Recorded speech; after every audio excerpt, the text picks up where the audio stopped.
Can a lie save you from cancer? What if your grandmother was diagnosed with stage 4 lung cancer with only 3 months left to live? Would you tell her? For many people, the answer is a no-brainer. Of course you do. But for filmmaker Lulu Wang's family in China, the answer was a little bit different. They hid the diagnosis. But why? Well, the Wang family believed in the principle of Chong-su, which is the belief that joy washes over misery. Essentially, they thought that the fear and sadness over the disease was actually more dangerous than the disease itself.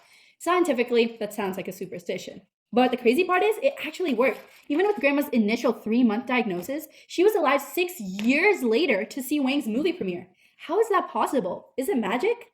It's actually the concept of placebo and its evil twin nocebo in action. Let's talk about it.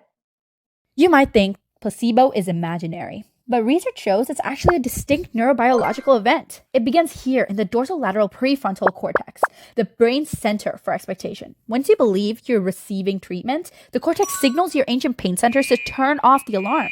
This activates the descending pain modulatory system. Once activated, your brain releases endogenous opioids and dopamine. These travel down the spine and bind to mu opioid receptors, the exact same receptors that morphine binds to. This isn't psychology, it's chemistry. We know this because of a drug called naloxone, which blocks the effects of opioids. When patients experiencing the placebo effect were given this drug, their relief disappeared. This means that their brain was literally manufacturing its own medicine. However, all of this machinery has a dark side, the nocebo effect. It's driven by anticipatory anxiety. When you expect a negative outcome, your brain activates the cholecystokinin or CCK system. Think of CCK as an anti-opioid. It blocks your natural painkillers and creates hyperalgesia, a state where your nerves become hypersensitive and the pain is felt more intensely. Research shows that if you give patients experiencing nocebo a CCK blocker, the effect vanishes. This shows that their anxiety was the one producing the chemical cascade. While CCK amplifies immediate pain, chronic fear, like believing in a fatal diagnosis, activates the HPA axis.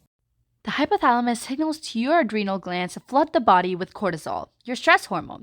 Short-term cortisol helps you survive, but chronic cortisol is toxic. Specifically, it suppresses your natural killer cells, which the body uses to hunt down tumors.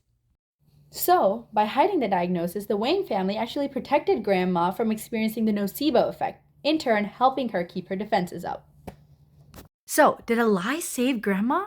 Maybe, but it did show us that medicine isn't just about the chemistry we put into the body, but also the ideas that our mind holds about the body.